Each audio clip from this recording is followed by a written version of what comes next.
Welcome to my YouTube channel DT Asomiya. আজি মই আপোনালোকক দেখুৱাম ফেসবুক লাইটৰ বেষ্ট এটা সেটিংছৰ বিষয় কেনেকৈ সেটিং কৰিব পাৰে। সো আপোনালোকে ভিডিওটো ভাল লাগে নিশ্চয় লাইক কৰিব আৰু সাবস্ক্ৰাইব কৰিব নাপাহৰিব। সো বলক আজি ভিডিওটো আৰম্ভ কৰো। সো ভিডিওটো সম্পূৰ্ণকৈ চাব, স্কিপ নকৰা। সো পোনপ্ৰথমে আপুনি কি কৰিব, সিম্পলি আপুনি আপোনাৰ ফেসবুক লাইট টু অন কৰিব। সো মই মোৰ ফেসবুক লাইট টু সিম্পলি ক্লিক কৰি অন কৰি লম। ইয়াত আছে। সো মই ক্লিক কৰিলো। ক্লিক কৰাৰ পিছত সব এনেকৈ ইন্টাৰফেস আহিব। সো মোৰ ইয়াত তিনটা একাউন্ট আছে। তো সিম্পলি মোৰ যোনটো পাৰ্সোনাল একাউন্ট সেই একাউন্টটো মই ক্লিক কৰি অন কৰি লম। মোৰ একাউন্টটো লগইন কৰি ললো। সব কৰি লোৱাৰ পিছত এনেকৈ ইন্টাৰফেস আহিব। তাৰপিছত আপুনি সিম্পলি কি কৰিব, এই চুকত চাওক 3 ডট আছে, ইয়াত চাওক 3 ডটত আপুনি সিম্পলি ক্লিক কৰি দিব।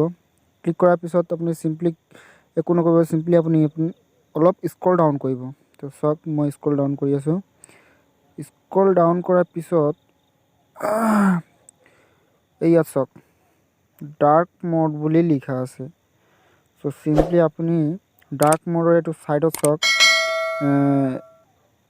আৰু ডিজেবল কৰা আছে, আপুনি এইটো ক্লিক কৰি এনেবল কৰি দিব। চাওক এনেবল কৰি দিয়াৰ লগে লগে আপোনাৰ গোটেই ফেসবুক লাইট টু ডাৰ্ক মোডত সেট হৈ গ'ল।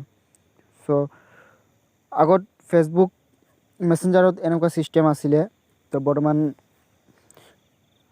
ফেসবুক লাইট টু আপডেট হৈছে। সো আপডেট হোৱাৰ লগে লগে কিছুমান ফাংচন অটোমেটিকলি আহিছে আৰু কিছুমান অহা নাই।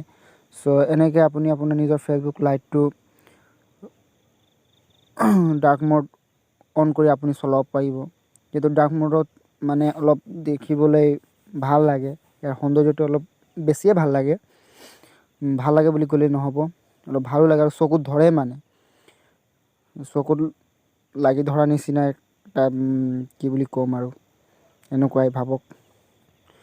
সো ভিডিওটো ভাল লাগে নিশ্চয় লাইক এটা কৰিব আৰু মোৰ পৰৱৰ্তী ভিডিও পাবলৈ চেনেলটো সাবস্ক্ৰাইব কৰি কাষত থকা বেল আইকনটো প্ৰেছ কৰি অল নোটিফিকেশ্যন অন কৰি ল'ব।